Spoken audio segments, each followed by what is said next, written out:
කපු මහත්තයා වාඩි වෙන්න කොහොමද කපු මහත්තයා වැඩ කටයුතු ටික ඒව සේරම හරි කෑවැත්තේම ලෑස්ති කරලා තියාගන්න නැකත් දවසකුත් යොදා ගනිමු නේද එහෙමයි කපුන්නේ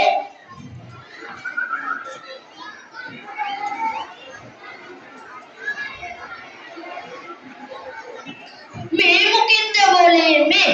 කෝට්ටේ මුද්දාගෙන නරියෙක් වගේ නෑ බය වෙන්න කාරියක් නෑ මම මේ පාලගෙන ඉන්න නරියෙක් නොවේ මං ආවේ පොඩි ගනුදෙනුවක් ගැන කතා කරගන්න ගනුදෙනුවක් ඔව් තරස්තාවක් ගැන පනස්තාවක් කවුරු ගැනද වෙන කවුද ඉතින් ගමරාලගේ දුවගෙන මිස මොකක් ඒ දෙරිව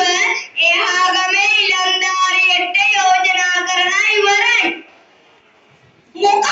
එහෙම වෙන්න කොහොමද අයියෝ මට තීන්දුව කරලා තියෙන්නේ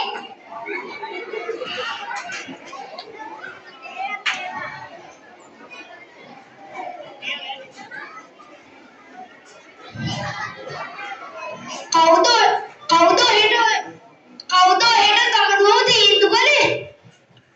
වෙන කවුද ඉතින් ගමහාමිනේ මිස මොනවා මම ඔයට මගේ දුවව දෙනවයි කිව්වා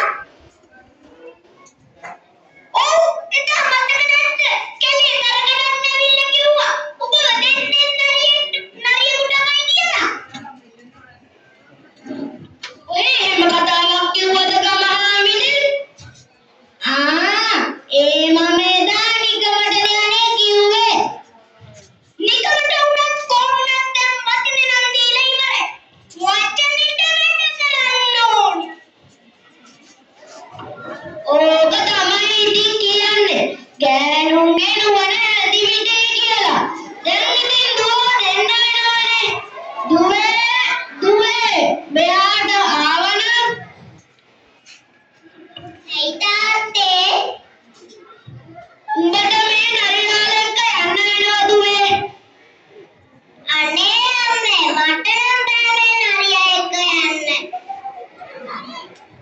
කරන්න දෙයක් නෑ දුවේ උඹේ අම්මා මේ නරියාලට වචන දීලා ඉවරයි කොහොම හරි මේ නරියාලෙක්ක හොඳින් ජීවත් වෙන්න බලමු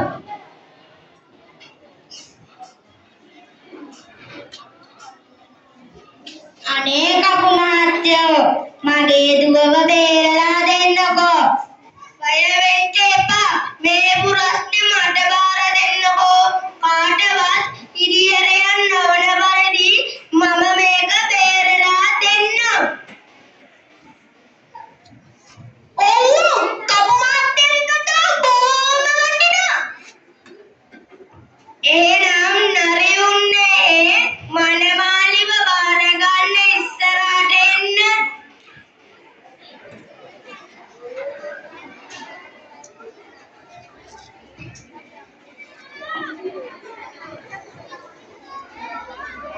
කුමටද සොබණී කඳුළු සලන්නේ